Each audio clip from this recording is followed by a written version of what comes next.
Hello and welcome back to asset guide YouTube channel. आज की इस वीडियो में हम स्टेबल कॉइन और क्रिप्टो से रिलेटेड जो इन्फॉर्मेशन देखेंगे वो यूएसए से रिलेटेड है।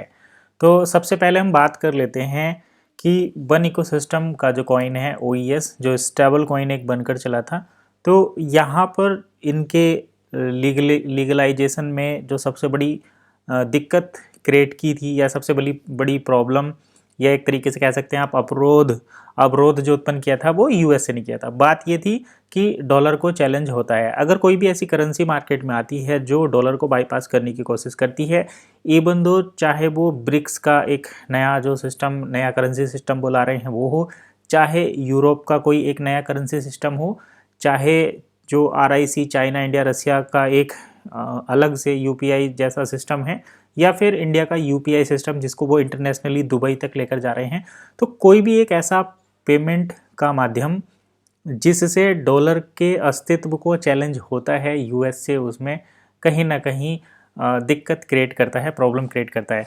तो अब बात कर लेते हैं कि यूएसए को दिक्कत क्या है। तो देखिए, यूएसए को अगर हम बात करें सबसे पहली, तो ये स्टेबल कॉइन के जस्ट मतलब अगेंस्ट है, विरोध में है। लेकिन एक चीज़ यहाँ पर क्लियर हो जाती है कि स्टेबल कॉइन को, अगर डॉलर का भी कोई स्टेबल कॉइन आता है तो यूएसए को उसको नकारना नहीं पड़ेगा, मतलब यूएसए उसको नकार नहीं सकता। ये हम सेम कंसेप्ट आज के टाइम पर देख रहे हैं CFTF एक्सचेंज पर। तो bitcoin.com पर ये न्यूज़ पब्लिश है। इस न्यूज़ के according CFTF expand stable coin collateral rules as national trust bank gain approval. तो नेशनल ट्रस्ट बैंक, यहाँ पर एक चीज़ और है, US regulators moved to legitimate stable coin at the federal level. मतलब यहाँ पर यह है कि यूएस के रेगुलेटर्स ने स्टेबल कॉइन की जो लीगलिटी है उसको नेशनल लेवल पर, फेडरल लेवल पर जो है एक्सपेंड कर दिया है। मतलब अब पूरे यूएस में स्टेबल कॉइन को कानूनी दर्जा मिल रहा है। एक्सपेंडिंग अप्रूव्ड यूजर्स बढ़ रहे हैं। Elevating national trust bank role as payment token gain momentum across mainstream financial infrastructure. Mainstream financial infrastructure में ये स्टेबल कॉइन का या टोकन वाले पेमेंट का मोमेंटम बढ़ा रहे हैं। तो ये तो है इन्फॉर्मेशन। मतलब एक तरफ तो यूएस से कहता है कि हम कोई भी ऐसी करेंसी जो स्टेबल हो बिटकॉइन से अलग, उसको नहीं मानेंगे।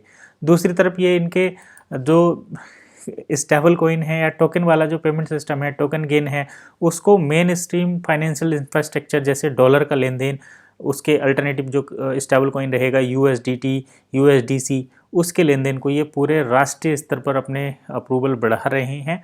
तो कहीं ना कहीं अगर देखा जाए तो इस टाइप के जो प्रोजेक्ट हैं जहाँ पर एक स्टेबल कॉइन कुछ कंट्रियों की, जैसे यूपीआई भी हम यहाँ पर कह सकते हैं, इंडिया में जो यूपीआई पेमेंट सिस्टम है, या एसेट रेफरेंस ARC टोकन जो है, इन सभी के चांसेस जो हैं काफ़ी हद तक इम्प्रूव होते हुए हमें नज़र आ रहे हैं। अब देखिए, हम इसमें ओईएस की क्यों एग्जांपल लेते हैं, क्योंकि हमारे जो व्यूअर्स हैं वो ओईएस से कहीं ना कहीं कनेक्टेड है, तो इससे उनको चीज़ें ज़्यादा अच्छे से समझ में आ जाती हैं। अदरवाइज हम इसको एसेट रेफरेंस टोकन के तौर पर भी कंसिडर कर सकते हैं, ARC टोकन, क्योंकि ये भारत का ही एक गवर्नमेंट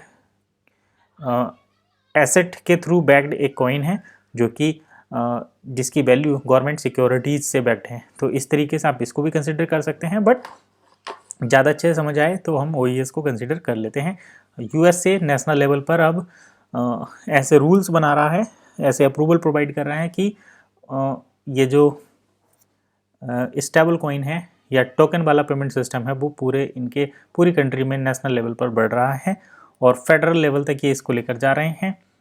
CFTC जो कमोडिटी फ्यूचर ट्रेडिंग प्लेटफॉर्म है, उसने इस बात को पुख्ता किया है। ये bitcoin.com न्यूज़ पर सारी इन्फॉर्मेशन अवेलेबल है। तो आज के इस वीडियो में बस इतना ही। नेक्स्ट वीडियो में फिर मिलेंगे, तब तक के लिए कीप वॉचिंग एसेट गाइड।